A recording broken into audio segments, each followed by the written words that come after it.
Hello विद्यार्थियों, कैसे हैं आप लोग। मैं उम्मीद करता हूं कि आप लोग बहुत अच्छे होंगे।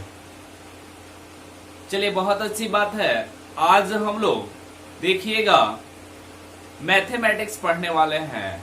मैथमेटिक्स में हम लोग 10वीं क्लास के मैथमेटिक्स में हम लोग एपी यानी अर्थमेटिक प्रोग्रेशन पढ़ रहे हैं। ठीक है, और एपी में हम लोग का एक्सरसाइज 5.1 कंप्लीट हो चुका है। ठीक है, आज हम लोग पढ़ने वाले हैं एपी का जो एक्सरसाइज 5.2 है, तो उससे रिलेटेड आपको हम एपी का व्यापक परिचय कराएंगे। ठीक है, तो चलिए देखते हैं। और देखने से पहले मेरे प्रिय दोस्तों, साथियों और मेरे प्रिय विद्यार्थियों से एक छोटा सा रिक्वेस्ट है कि मेरे इस YouTube चैनल डीईसी माघर को ज्यादा से ज्यादा सब्सक्राइब कीजिए और साथ ही साथ बेल आइकन को दबाना ना भूलें। अगर बेल आइकन आप प्रेस करते हैं तो कोई भी वीडियो अगर अपलोड होता है तो आप लोगों के पास उसका नोटिफिकेशन पहुंच जाएगा, जिससे आप कोई भी वीडियो देख सकते हैं। और अपने दोस्तों के पास बहुत ज्यादा शेयर कीजिए। ठीक है, ये अभय सर का एक छोटा सा रिक्वेस्ट है। चलिए आते हैं हम लोग अपने टॉपिक पे। देखिए आज हम लोग को क्या पढ़ना है। देखिएगा यहाँ हम लोग का जो है समानांतर श्रेणी का व्यापक रूप यहाँ पर दिखाई दे रहा होगा आप लोगों को। समानांतर श्रेणी का व्यापक रूप। देखिए विद्यार्थियों, लिखा गया है यदि किसी एपी का पहला पद ए, यदि किसी एपी का पहला पद ए तथा सार्व अंतर डी हो तब। ठीक है, पहला पद जो है यानी प्रथम पद ए माना गया है और सार्वंतर क्या डी लिया गया है।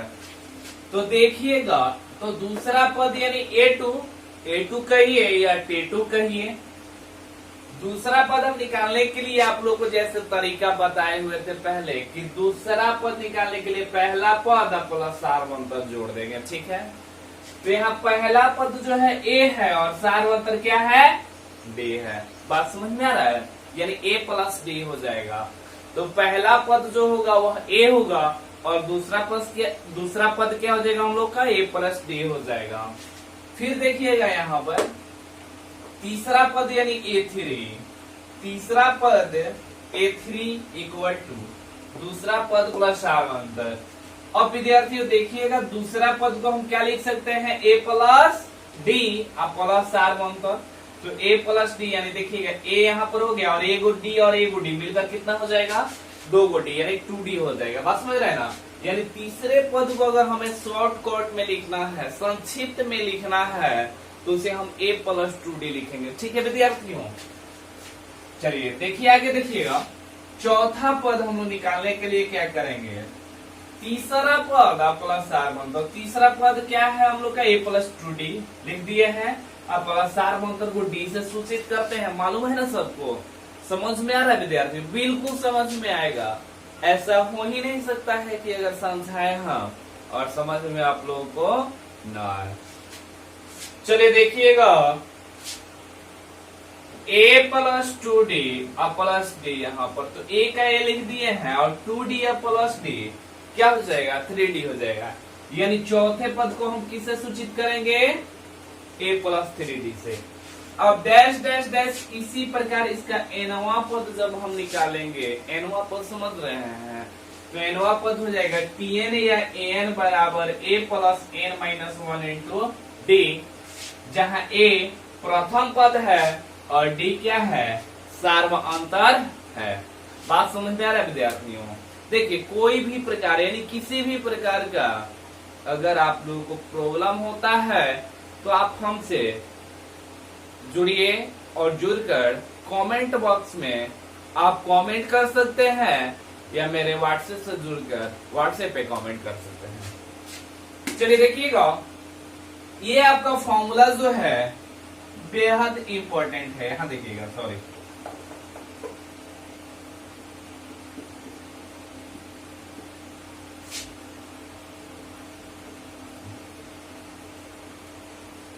ये हम लोग का जो फॉर्मूला है बेहद इंपॉर्टेंट है। यानी Tn या An बराबर a plus n minus 1 into D, जहां a प्रथम पद और d सार्वंतर दिया गया है। देखिए विद्यार्थियों, ये नोट में 4 बात हम लिखे हुए हैं। इस 4 बात को बहुत अच्छे तरीके से आप लोग देखिएगा, बहुत ही इम्पोर्टेंट है। अगर इस चारों बात को आप लोग जान जाते हैं तो एक्सरसाइज 5.2 बनाने में कोई प्रॉब्लम नहीं होगा। चलिए देखिएगा, पहला नोट में है कि Tn या An बराबर a plus n minus 1 into D को व्यापक पद कहा जाता है, यानी समानांतर श्रेणी का व्यापक पद कहा जाता है। बात समझ रहे हैं ना? चलिए दूसरा नोट में है, यदि प्रथम पद a तथा सार्वअंतर d हो तब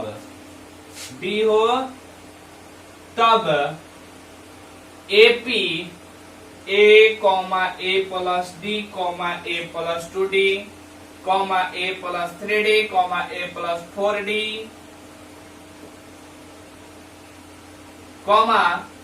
डैश डैश डैश होता है। यानी अगर हम लोग को सार्वअंतर मालूम है, प्रथम पद मालूम है, तो उसका पद जो है प्रथम पद से लेकर आगे की ओर हम बढ़ते हैं nवें पद के लिए, यानी nth टर्म के लिए बढ़ते हैं।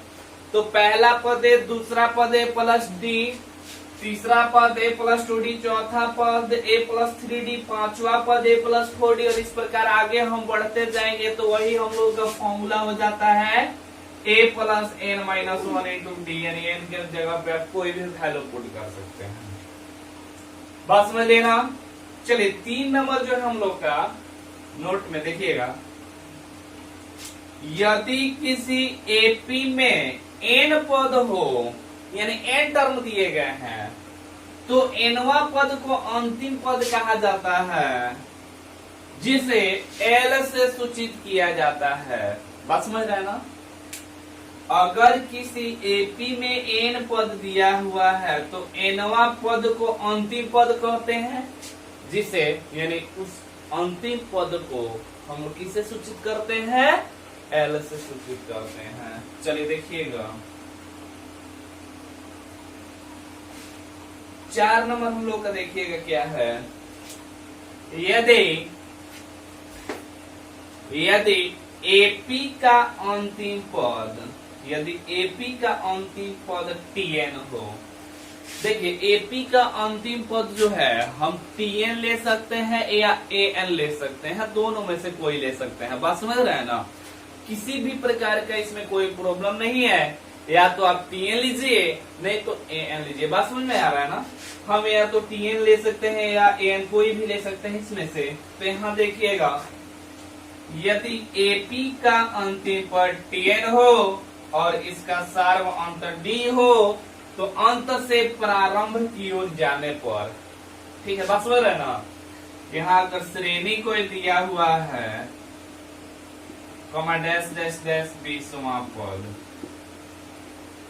देखिएगा अंत से प्रारंभ की ओर जाना है, यानी 20वां पद ये हो, इधर से हम कहा जाएंगे? पहले पद की ओर जाएंगे। तो देखिएगा अंत से प्रारंभ की ओर जाने पर एपी के पद Tn, Tn minus T, Tn minus 2d, dash dash dash होता है। बात समझ रहे हैं? यानी अंत से प्रारंभ की ओर जाना है तो श्रेणी का जो पद होगा वह कैसे होगा? तो पहला पद Tn हो जाएगा, दूसरा Tn माइनस डी होगा और तीसरा Tn माइनस 2d होगा। इसी प्रकार बढ़ते जाएंगे, Tn minus 3d, Tn minus 4d, dash dash dash होते जाएगा। कब? जब अंत से हम प्रारंभ की ओर जाएंगे तब। ठीक है, बात समझ में आ रहा है ना? चलिए बहुत अच्छी बात है, बहुत सारे विद्यार्थियों को बात समझ में आ रहा है। ठीक है, इसमें किसी भी प्रकार को अगर आप लोगों को दिक्कत है तो कमेंट बॉक्स में जाकर कमेंट कीजिए, और नहीं तो मेरे व्हाट्सएप नंबर से जुड़कर मेरे व्हाट्सएप पे मैसेज कीजिए। ठीक है, और उस मैसेज का सॉल्यूशन किया जाएगा। ठीक है विद्यार्थियों, चलिए देखिएगा